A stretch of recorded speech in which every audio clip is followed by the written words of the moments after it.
Creator Great Spirit, we thank you for this day. We thank you for each day. We thank you for each one here, each artist, each one who comes through our doors here to our Sioux Arts Fair. Thank you for this land we stand on, the air we breathe, the water we drink, the beauty and bounty of Mother Earth.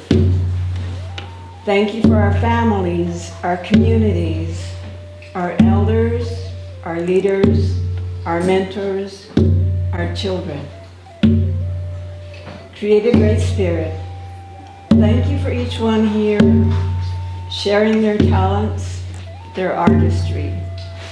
And we wish you all a very successful day. Hi, Satita. My name is Shiesh Dido, and I'm a member of the Sauk Nation, born and raised here.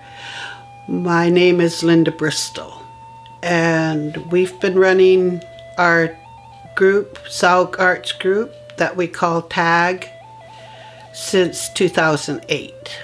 From 2009 on, we've had a Sauk Arts Group show, and what that is authentic First Nation, Aboriginal, Métis art.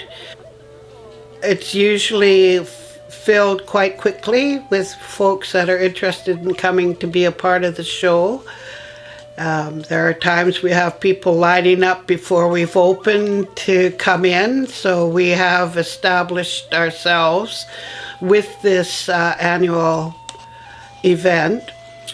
TAG came about from the Community Comprehensive Plan that was conducted with the members of the nation because I wanted to restore many of the traditional arts and culture.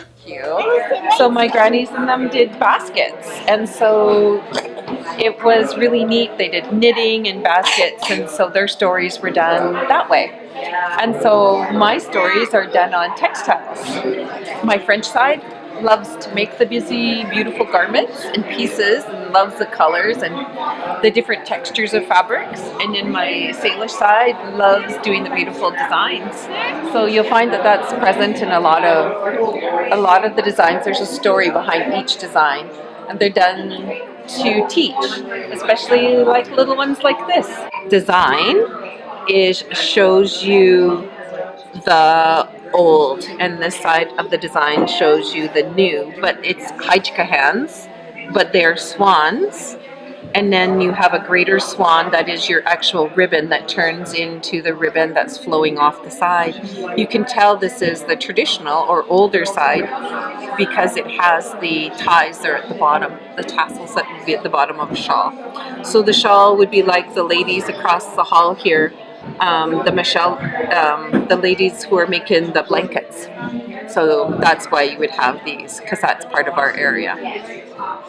And then of course we use new pieces such as glass beads, but then there's a piece of a clamshell or an abalone shell. So that's innovative, that's blending old and new.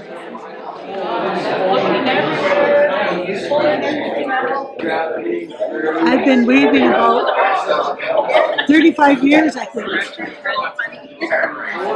This is quite important because we just about lost it. My sister was married in Musqueam, and they started a weaving program. And that's really the first ones that started the program. Hey, I'm Alva Bob. I'm from Pawcatchin First Nation. Right from my grandmother, she used to be a knitter and a weaver, and something our mom taught us and our dad.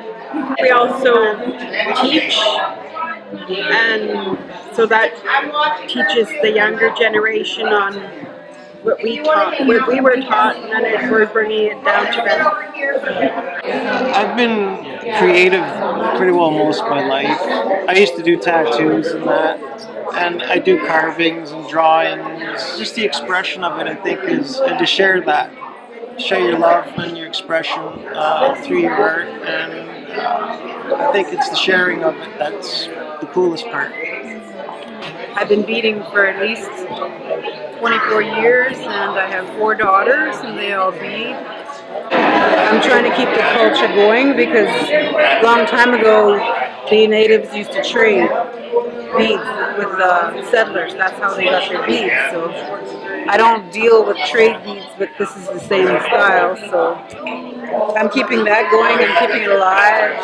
Bonjour, Sophia Nindijnikas, Minjikaning Nindunjaba, meanwhile Polanding Nindunjaba. Hi, my name is Sophia. I'm Anishinaabe from Rama Nation. And yeah, this is my beadwork. So I started making jewelry when I was a little kid. I'm not sure exactly how old I was, but someone gave me a bead loom when I was probably about 8 years old. I was lucky to meet a mentor, another Anishinaabe woman named Australia Weetung, who taught me the basics of bead embroidery, and that was a few years ago, and I have beaded every single day since. For me, beadwork is partially a meditative practice. It's a really awesome way to check in with yourself. If you're beading and your beadwork comes out lumpy or the thread just won't stop like tangling and messing up, that usually means you need to check in with yourself somehow. So I really love it for that, and it's also an expression of my cultural identity. Anishinaabe, we have beading way back. Pre-contact, we had different beads, but we still did beading. And on the other side of my heritage, I'm Polish Slavic, which is another region that is very much into the beadwork. So it's it's an expression of who I am and the way I see the world. If it wasn't for our traditions and culture, which is about Mother Earth and the land, and especially our environment, it all ties together.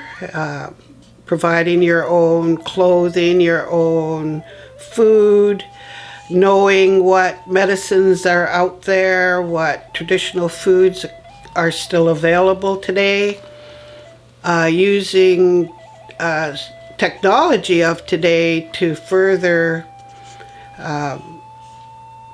being sustainable in every way we can today. So I think it's all connected.